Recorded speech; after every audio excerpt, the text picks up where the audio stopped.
जय संविधान, जय भीम, महात्मा गांधी की जय, गोडसे मुर्दाबाद। देखिए, आज बात करते हैं जो मुझे लग रहा है कि जो सत्ता पक्ष की राजनीति है और जो विपक्ष की राजनीति है, इसमें बहुत बड़ा परिवर्तन हो रहा है। परिवर्तन यह हो रहा है कि आज देश की जनता और देश की राजनीति दो फलकों में पूरी तरह से बटी हुई है। जनता हो, कुछ लोग ऐसे हैं जो भारतीय जनता पार्टी के कट्टर समर्थक हैं और कुछ लोग ऐसे हैं जो भारतीय जनता पार्टी के कट्टर विरोधी हैं। इतना ज्यादा आपस का विरोध ये 75 साल की इतिहास में भारतवर्ष ने नहीं देखा है। क्षेत्रीय दलों ने पिछले 30-40 साल से, जब 1967 में उत्तर प्रदेश के अंदर संविद की सरकार बनी थी और चौधरी चरण सिंह ने कांग्रेस को छोड़ा था, बहुत बड़े बड़े दिग्गज नेताओं को कांग्रेस ने छोड़ा था और बहुत सारी ऐसे समाजवादी पार्टी, डॉक्टर लोहिया और आचार्य नरेंद्र देव के जमाने में बहुत सारे ऐसे विपक्षी नेता थे जो उभरे थे और जिनका मुख्य आधार ही एंटी कांग्रेसिज्म था। तो उस समय की राजनीति बिल्कुल अलग थी। अटल जी के समय और डॉक्टर मनमोहन सिंह के समय तक तो राजनीति बिल्कुल अलग थी और पिछले 10 साल के अंदर राजनीति बिल्कुल अलग हो गई। आज के तारीख में पॉलिटिकल लीडर्स के बीच में कितनी कटुता है मुझे तो नहीं पता, लेकिन जनता के बीच में बहुत कटुता है। जनता जो भारतीय जनता पार्टी के समर्थक है वो विपक्षी समर्थकों को अपना दुश्मन समझती है और आपस में बोलचाल बंद होना और झगड़ा होना, इस प्रकार की चीजें बहुत ज्यादा नॉर्मल और नेचुरल हो गई हैं और इतना ज्यादा समाज विभाजित हो गया है जो पहले कभी नहीं हुआ था।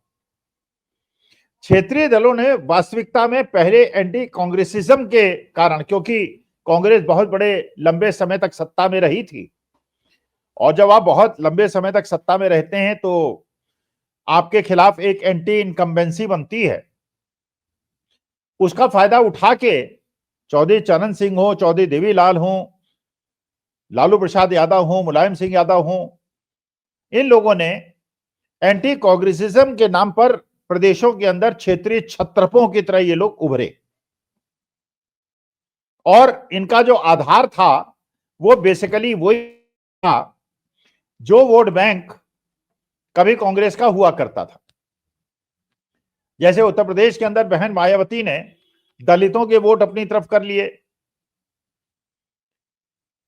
मुलायम सिंह यादव जी ने बैकवर्ड्स विशेष तौर यादवों के वोट अपनी तरफ कर लिए। मुसलमानों के साथ एक समस्या थी जो 15-16% थे उत्तर प्रदेश के अंदर कि वो कांग्रेस को वोट देना चाहते तो भी वोट देने से कोई फायदा ना होता, क्योंकि कांग्रेस का जो मेन वोट बैंक था ब्राह्मणों का, दलितों का और मुसलमानों का, तो दलित तो मायावती ले गई, मुसलमान और जो बाकी ब्राह्मण जो है भारतीय जनता पार्टी ले गए। तो जो मुसलमानों ने सोचा कि अगर कांग्रेस के बाद मुसलमान वोट बैंक भी नहीं बचा है और दलित वोट बैंक भी नहीं बचा है तो अगर हम इनको वोट दे भी देंगे तो हमें इनको कैसे जीत दिला सकते हैं। तो वो अल्टीमेटली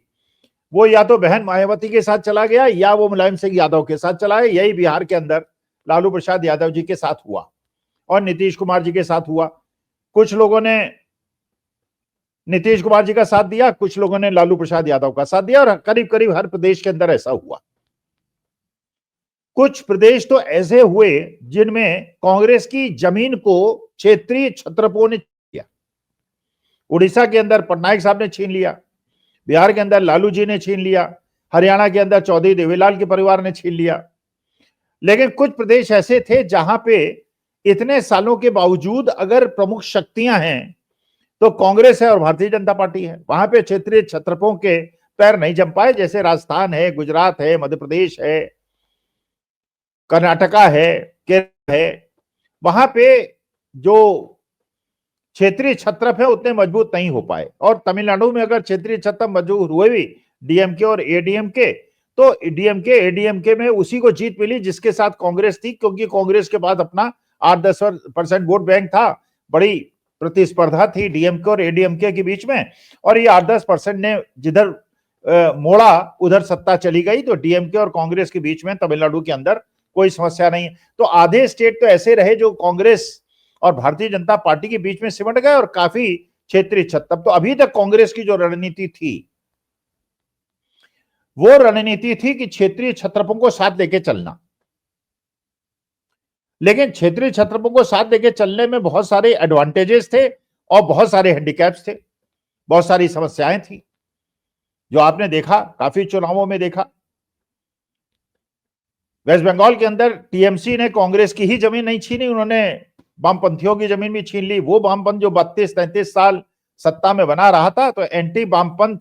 का जो एंटी इनकम्बेंसी थी उसका फायदा उठा के वामपंथ को और कांग्रेस को टीएमसी ने वेस्ट बंगाल के अंदर खत्म कर दिया। लालू प्रसाद यादव जी के भी कुछ स्ट्रॉन्ग सपोर्ट बेस था और एक स्ट्रॉन्ग अपोजिशन बेस था,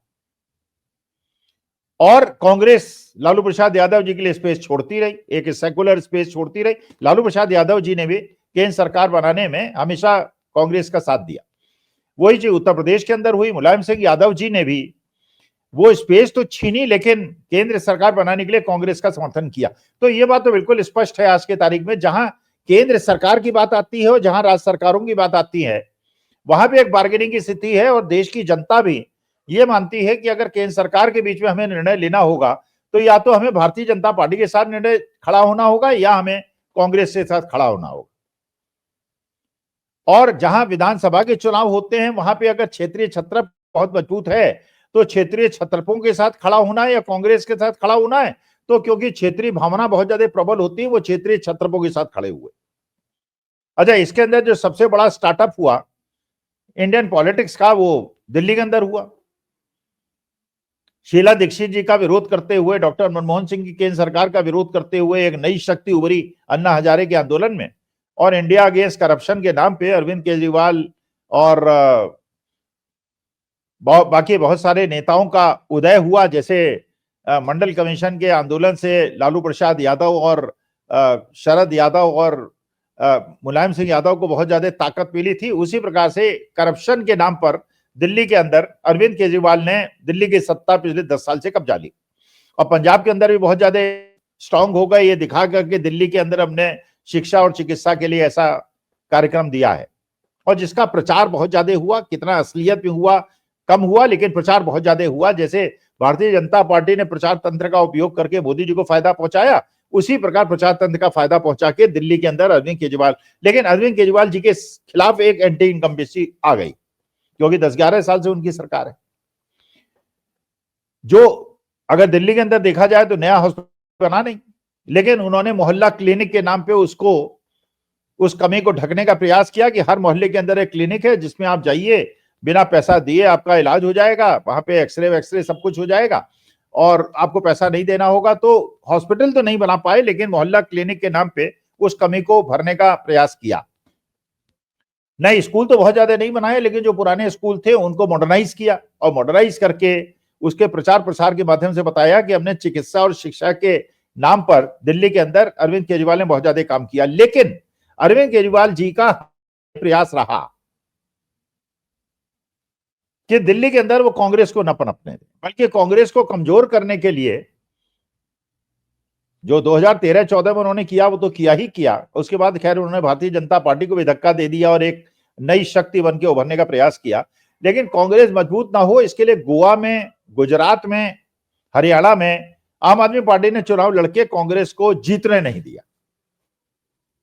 और सबने, चाहे वो बिहार हो, उत्तर प्रदेश हो, महाराष्ट्र हो, जिस प्रकार की आवाजें आप सुनते हैं, जिस प्रकार से उद्धव ठाकरे जी का, आप संजय राउत जी का, जिस प्रकार से अरविंद केजरीवाल जी का, जिस प्रकार से बाकी नेताओं का, ममता बनर्जी के स्टेटमेंट आप सुनते हैं, तो उससे लगता है कि क्या वो लोग भारतीय जनता पार्टी के खिलाफ लड़ रहे हैं या कांग्रेस के खिलाफ लड़ रहे हैं। अगर कांग्रेस को कमजोर करने से उनको पता है कि वो भारतीय जनता पार्टी का रिप्लेसमेंट नहीं बन सकते, तो भारतीय जनता पार्टी को इनडायरेक्टली मजबूत क्यों कर रहा है। और कांग्रेस की जो रणनीति थी कि वो धीरे धीरे स्पेस छोड़ती चली जा रही थी, तो उनके कार्यकर्ता उनका साथ छोड़ते चले जा रहे थे, और बहुत सारे क्षेत्र ऐसे हो गए थे जहां कांग्रेस के जो सपोर्टर्स थे या तो भारतीय जनता पार्टी के साथ चले गए या क्षेत्रीय छत्रप के साथ चले गए। अब मुझे लगता है कांग्रेस ने अपनी रणनीति को बदला है, और पिछले कुछ दिनों में बदला है। लोगों को आश्चर्य भी हुआ कि कांग्रेस ने ऐसा क्यों किया। अब कांग्रेस ने ठीक किया या गलत किया है तो समय बताएगा, लेकिन कांग्रेस ने एक मैसेज दिया है क्षेत्रीय दलों को कि अब हम अकेले भारतीय जनता पार्टी का मुकाबला करेंगे, क्योंकि हर क्षेत्रीय दल के साथ ऐसे हैंडीकैप्स हैं कि उनका अगर एक बहुत स्ट्रांग बेस है तो एक ऐसा स्ट्रांग बेस है जो उनको अपोज करता है। भारतीय जनता पार्टी के साथ भी वो नहीं जाना चाहता, लेकिन इन क्षेत्रीय छत्रपों के साथ भी नहीं जाना चाहता। तो अगर मजबूरी आती है तो भारतीय जनता पार्टी के साथ चला जाता है और एक ऐसी स्पेस ढूंढ रहा है जहां कांग्रेस उसको रिप्लेस करती है। जैसे दलित वोट बैंक है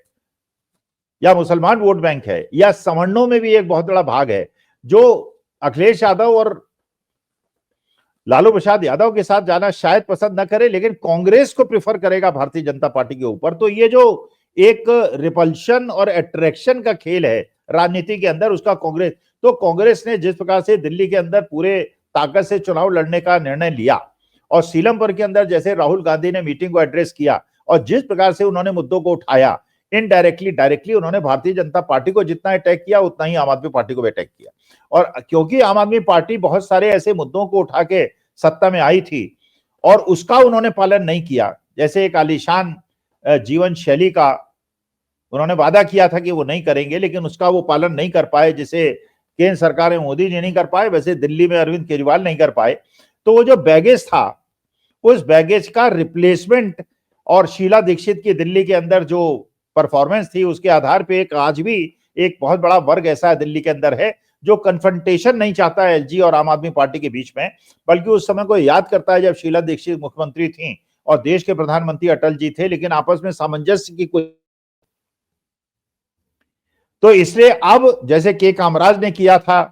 कि एक शुद्धिकरण किया था कांग्रेस के अंदर और अकेला चलो रे में जो इंदिरा गांधी ने अकेले सारे दिग्गजों का साथ छोड़ते हुए कांग्रेस को पुनर्स्थापित किया था, मुझे ऐसा लगता है कि कांग्रेस को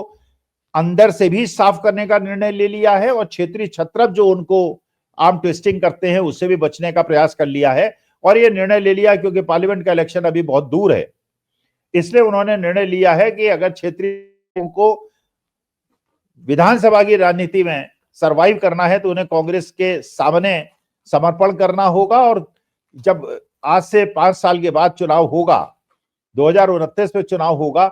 उस समय उनको, क्योंकि लड़ाई कांग्रेस और भारतीय जनता पार्टी के बीच में होगी, तो क्षेत्रीय छत्रपों को उनका समर्थन करना होगा या भारतीय जनता पार्टी के सामने समर्पण कर देना होगा। तो मेरे को लगता है रिस्की है प्रपोजिशन, चैलेंजेस बड़े हैं, लेकिन एक पुरानी लीग से हटके जो कांग्रेस ने और राहुल गांधी ने जो सीलमपुर के अंदर भाषण दिया है, उससे निष्कर्ष ये निकलता है कि वही, अगर प्रियंका गांधी के पार्लियामेंट में आने के बाद राहुल गांधी प्रियंका गांधी वही एग्रेसिव टोन जो इंदिरा जी ने दिखाई थी और जिस प्रकार से राहुल गांधी सब सामान्य जनों से मिल रहे हैं और सामाजिक न्याय की बात कर रहे हैं, तो एक नया वोट बैंक